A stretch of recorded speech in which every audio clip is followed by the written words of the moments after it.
So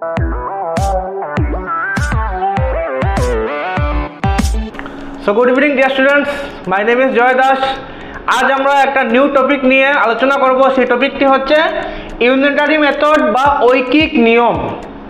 ঠিক আছে, unitary method বা ঐকিক নিয়ম।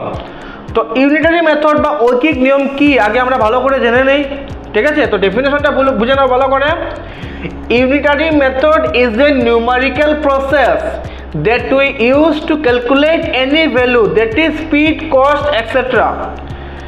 ইউনিটারি মেথড কি একটা নিউমেরিক্যাল প্রসেস, যে প্রসেস দিয়ে আমরা কোনো জিনিসের কস্ট, কোনো ভেহিকেলের স্পিড, এইগুলো আমরা বের করতে পারি। ঠিক আছে, বেঙ্গলি মিডিয়াম।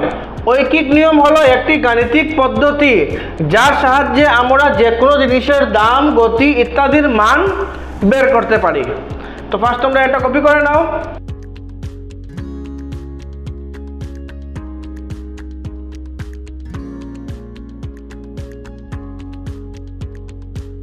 কপি করা হয়ে গেছে। তো চলো নেক্সট টপিকে চলে যাই আমরা ইউনিটারি মেথডের। নেক্সট দেখো steps to use unitary method বা ঐকিক নিয়মে ব্যবহৃত পদ্ধতি। আমরা কি কি স্টেপ ইউজ করে ইউনিটারি মেথডে প্রবলেম সলভ করব। তো ফার্স্ট স্টেপটা দেখে নাও কি। First we find the value of unit quantity by dividing the given value by the given quantity.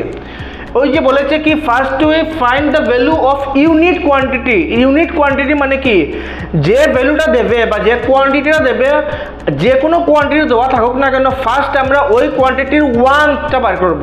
One, যেমন মনে করো 5টা পেনের কস্ট 20 রুপিস, আমরা 1টা পেনের কস্ট বের করবো সবসময়। এই ওয়ানটা যে এই ওয়ান কোয়ান্টিটি যেটা, ওইটাকেই বলি আমরা ইউনিট কোয়ান্টিটি।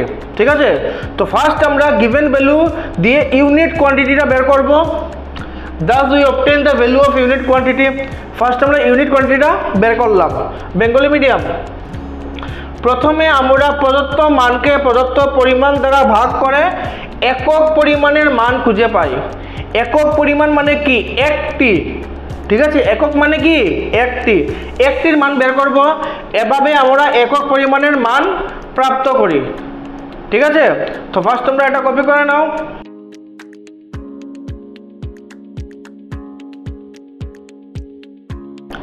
স্টেপ 1 বোঝা গেছে। এখন স্টেপ 2 ভালো করে দেখো। We then multiply the required quantity with the obtained value. Therefore, we get the value of the required quantity. যখন ওয়ানটা কোয়ান্টিটির যেটা ভ্যালু বেরোবে, ওই ভ্যালুর সাথে আমাদের কোয়েশ্চনে যেটা রিকোয়ার্ড কোয়ান্টিটি ছিল, ওই কোয়ান্টিটিটা মাল্টিপ্লাই করব। ঠিক আছে, ওই যে বলেছে we then multiply the required quantity with the obtained value. Obtained value মানে কি, ওই যে ওয়ান কোয়ান্টিটি যেটা ভ্যালু বেরিয়েছিল ওই ভ্যালুটা। ঠিক আছে, ওই ভ্যালুর সাথে আমাদের রিকোয়ার্ড কোয়ান্টিটি মাল্টিপ্লাই করি, তখনই আমরা আনসারটা পেয়ে যাব। Bengali medium. এরপর প্রয়োজনীয় পরিমাণকে প্রাপ্ত মানের সাথে গুণ করি, ফলে আমরা প্রয়োজনীয় পরিমাণের মান পেয়ে যাই। ওই যে আমরা একটির মান বের করব, যে ওই একটির মানের সাথে আমাদের প্রশ্নে যে মানটা দেওয়া ছিল ওই মানটা আমরা পূরণ করব, গুণ করব। আমরা গুণ করলেই আমাদের আনসারটা চলে আসবে। তো ফার্স্ট আমরা এটা কপি করে নাও।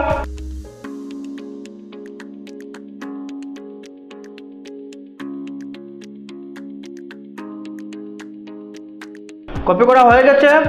তো স্টেপ দুটো আশা করি তোমরা ভালো করে বুঝেছো। এখন এই স্টেপ ইউজ করে আমরা একটা প্রবলেম সলভ করে নিই। চলো একটা কোয়েশ্চন দেখে নিই আমরা এক্সাম্পল দিয়ে। The cost of 5 pens is 20। 5টা পেনের কস্ট কত? 20। Find the cost of 8 pens. তাহলে 8টা পেনের কস্ট আমরা বের করবো। এটা ইংলিশ মিডিয়ামদের জন্য, ইংলিশ মিডিয়াম ভালো করে বুঝো। তো কোয়েশ্চনে কি বলেছে, 5টা পেনের কস্ট 20 রুপিস, তাহলে 8টা পেনের কস্ট কত হবে আমরা বের করব। তো কীরকম সলভ করবো, ফার্স্ট আমরা কি লিখবো, কস্ট অফ 5 পেন্স কত দিয়েছে 20। এখন আমরা ওই 5 পেনের ইউনিট কোয়ান্টিটি বের করব। ইউনিট কোয়ান্টিটি মানে কি, 1 পেনের কস্ট। ঠিক আছে, তো কস্ট অফ 1 পেন কত হবে, ভালো করে ওই জায়গাটা বুঝো। 5টা পেনের কস্ট যদি 20 রুপিস হয়, তাহলে 1টা পেনের কস্ট 20 রুপিস থেকে কম হবে না বেশি হবে? ডেফিনেটলি কম হবে, কারণ 5টা পেনের কস্ট যদি 20 রুপিস হয়, 1টা পেনের কস্ট তো 20 রুপিস থেকে কম হবে, তখন আমরা ডিভাইড করব। কি করব আমরা? ডিভাইড। তো ডিভাইড করার প্রসেসটা ভালো করে দেখো। ফার্স্ট এইখানে ফার্স্ট লাইনে যে নাম্বারটা আছে ওই নাম্বারটা আবার লিখে নেবে সেকেন্ড লাইনে, তারপর এইখানের যে নাম্বারটা থাকবে ওই নাম্বারটা ওই সাইডে আসে কি হবে? ডিভাইড। ঠিক আছে, তো ফার্স্ট কি লেখা ছিল ফার্স্ট লাইনে ওই সাইডে নাম্বারটা 20, ওই 20টা আমরা সেকেন্ড লাইনে আবার লিখলাম, আর 5টা এখানে ছিল, ওই 5টা এসে কি হবে? ডিভাইড। তো 5 দিয়ে 20কে ডিভাইড করলে কত হবে? 5 4 * 20, দ্যাট মিনস 1টা পেনের কস্ট কত হবে? 4। এখন আমরা কোয়েশ্চনে কি বলেছে? Find the cost of 8 pens. আমরা 8টা পেনের কস্ট বের করব। তো এখন আমরা লিখব cost of 8 pens equal to, স্টেপে আমি কি বলেছিলাম নেক্সট স্টেপে, যে যেটা গিভেন কোয়ান্টিটি বের হবে, গিভেন ভ্যালু যেটা বের হবে ওটার সাথে আমাদের রিকোয়ার্ড কোয়ান্টিটিটা মাল্টিপ্লাই করতে লাগবে। তো আমাদের গিভেন কোয়ান্টিটি কত বেরিয়েছে? ₹4। ওইটার সাথে আমাদের রিকোয়ার্ড কোয়ান্টিটি কত? 8, ওইটা আমরা মাল্টিপ্লাই করব। তো 8 4 কত? 32। তাহলে কস্ট অফ 8 পেন্স কত পেলাম আমরা? ₹32। কপি করে নাও তোমরা।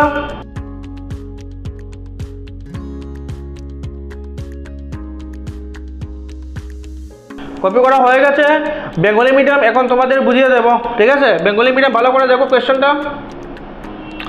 5টি কলমের দাম 20 টাকা হইলে 8টি কলমের দাম কত আমরা বের করব। 5টি কলমের দাম দেওয়া আছে আমাদের কাছে 20 টাকা, আমরা 8টি কলমের দাম বের করব। তো ফার্স্ট আমরা কি করব? ফার্স্ট আমরা লিখলাম 5টি কলমের দাম কত? 20 টাকা। এখন ওই যে বলেছিলাম একক বের করব আমরা, একক মানে কি? 1, তো একটা কোয়ান্টিটি, তাহলে 1টি কলমের দাম আমরা বের করব। এখানে 5টি কলম দেখে আমরা কয়টি কলমের দাম বের করব? 1টি কলম, কিন্তু কোয়েশ্চনে আমাদের ছিল আমরা 8টি কলমের দাম বের করব। তো 8টি বের করার আগে ফার্স্ট আমরা 1টি কলমের দাম বের করব। তো 1টি কলমের দাম কত হবে? যদি 5টি কলমের দাম 20 টাকা হয়, 1টি কলমের দাম তো 20 টাকা থেকে কম হবে, এই জন্য আমরা করব ভাগ। তো নিয়মটা কি দেখো, এখানে প্রথম লাইনে কি লেখা আছে 20, ওইটা আবার সেকেন্ড লাইনে লিখে নিলাম, আর এখানে 5 যেটা লেখা আছে ওটা ওইদিকে এসে কি হয়ে যাবে? ভাগ। তো 5 দিয়ে 20কে ভাগ করলে কত হবে? 4 × 5 = 20, দ্যাট মিনস একটি কলমের দাম কত পেলাম আমরা? 4 টাকা। এখন আমরা কি করব? প্রদত্ত মান যেটা বেরিয়েছে ওটার সাথে কোয়েশ্চনের মধ্যে যে মানটা দেওয়া আছে ওই মানটা পূরণ করব আমরা। এই জন্য এখন আমরা বের করব 8টি কলমের দাম, তো তাহলে 8টি কলমের দাম কি হবে? এখানে মান কত বেরিয়েছিল? 4 টাকা পূরণ 8, 4 কত হবে? 32 টাকা। তাহলে 8টি কলমের দাম কত বেরোলো? 32 টাকা। বুঝা গেছে? কপি করে নাও বেঙ্গলি মিডিয়াম।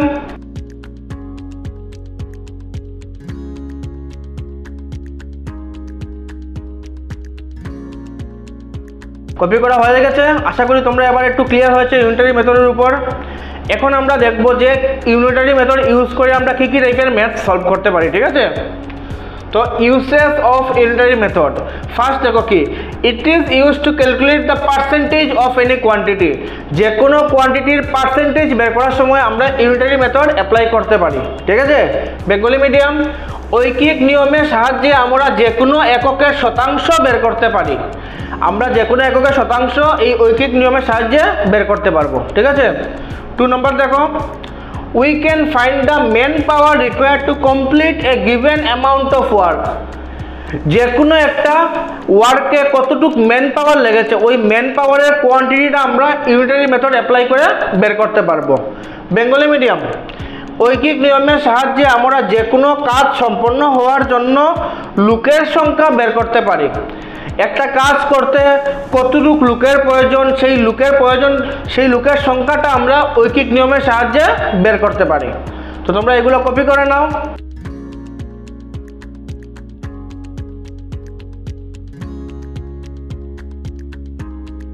কপি করা হয়ে গেছে, তো চলো নেক্সট স্টেপে চলে যাই। 3rd নম্বর কি দেখো, if the ratio of area and side of a square is given then we can find the area of the square through the unitary method.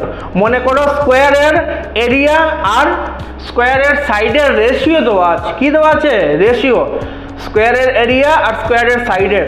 তো ইউনিটারি মেথড অ্যাপ্লাই করে আমরা ওই রেশিও থেকে স্কোয়ারের এরিয়াটা বের করতে পারবো, ঠিক আছে? বেঙ্গলি মিডিয়াম, যদি বর্গের কালি এবং বাহুর অনুপাত দেওয়া থাকে তবে আমরা ঐকিক নিয়মের সাহায্যে বর্গের কালি বের করতে পারবো।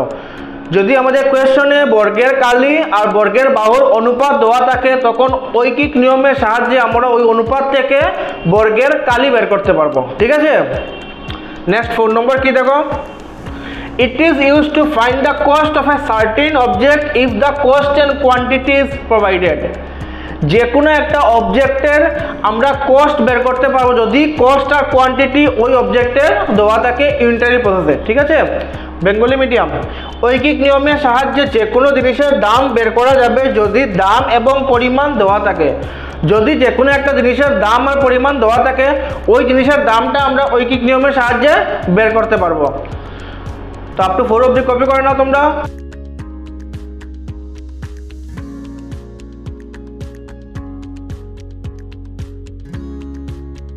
কপি করা হয়ে গেছে, তো চলো নেক্সট নাম্বারে চলে যাই।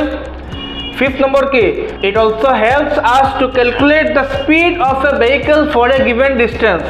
যে কোনো একটা ভেহিকল একটা গিভেন ডিস্টেন্সে কতটুকু স্পিডে ট্রাভেল করবে ওই স্পিডটা আমরা ইউনিটারি প্রসেসে বা ইউনিটারি মেথডে ক্যালকুলেট করতে পারবো। ঠিক আছে, বেঙ্গলি মিডিয়াম, ঐকিক নিয়মের সাহায্যে আমরা যে কোনো বাহনের প্রদত্ত দূরত্ব অতিক্রম করতে গতির পরিমাণ বের করতে পারি। যে কোনো একটা বাহনে কতটুকু দূরত্ব অতিক্রম করে সেই দূরত্বে অতিক্রম করার সময় গতির পরিমাণটা আমরা ঐকিক নিয়মের সাহায্যে বের করতে পারি। তো কপি করে নাও তোমরা।